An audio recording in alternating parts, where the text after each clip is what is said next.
Manisha murder mystery मामले को 5 महीने पूरे होने के बावजूद जांच का खुलासा न होने से परिवार और पंचायत में भारी नाराजगी है।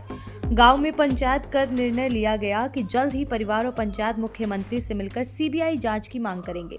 मामले को लेकर करनाल पहुंचे कांग्रेस सांसद दीपेंद्र सिंह हुड्डा ने कहा कि परिवार को न्याय और संतुष्टि मिलनी चाहिए। इस दौरान उन्होंने केंद्रीय बजट को लेकर भी सरकार पर निशाना साधा और कहा कि हरियाणा को बजट में नजरअंदाज किया गया है। साथ ही एसवाईएल मुद्दे पर भी उन्होंने बीजेपी और जेजेपी नेताओं पर गंभीर सवाल उठाए।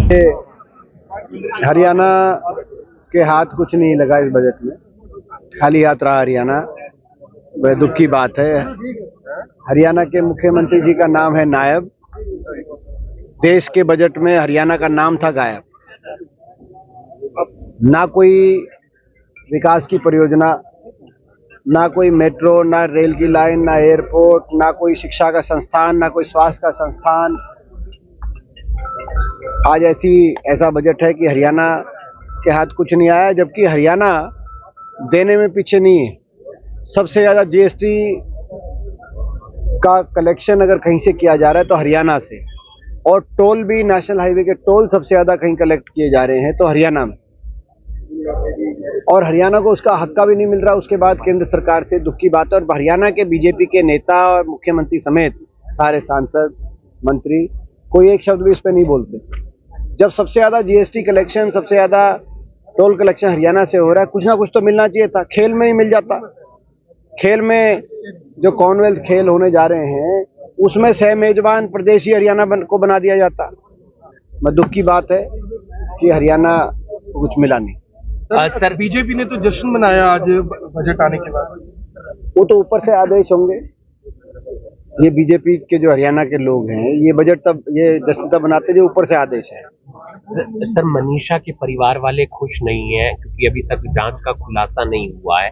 वो कह रहे हैं कि हम सीएम से मिलेंगे और ये चाहेंगे कि सीबीआई ने जो जांच की है उसका खुलासा होना चाहिए।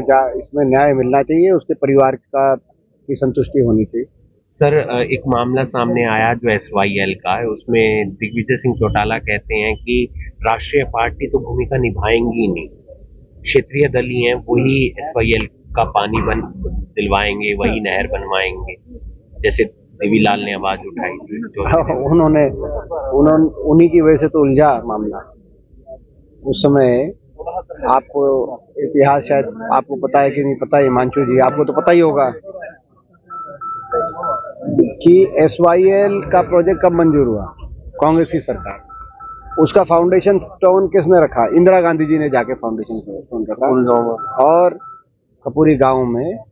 और उसके बाद राजीव लोंगोवाल अकॉर्ड हुआ, जो कांग्रेस पार्टी की सरकार थी केंद्र में, जिसके आधार पर सुप्रीम कोर्ट ने अंततः हरियाणा के पक्ष में इसका निर्णय दिया कि हरियाणा का हिस्सा का पानी का निर्धारण राजीव लोंगोवाल अकॉर्ड के माध्यम को बेसिस बना के किया गया।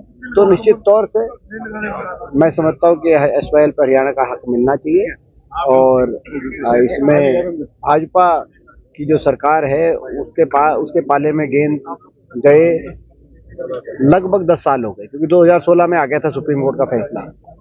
2016 से अब तक केंद्र के किसी मंत्री या देश के प्रधानमंत्री से मिलने का समय भी भाजपा के हमारी सरकार ने नहीं लिया, हरियाणा सरकार ने। ये दुख की बात है। सर, एक आखिरी सवाल, यूजीसी के नए नियम पर आपका क्या विचार है? आप पक्ष में हैं या खिलाफ? इस पे पूरी सही समय पे कोई सही बात होगी तो मैं कहूँगा।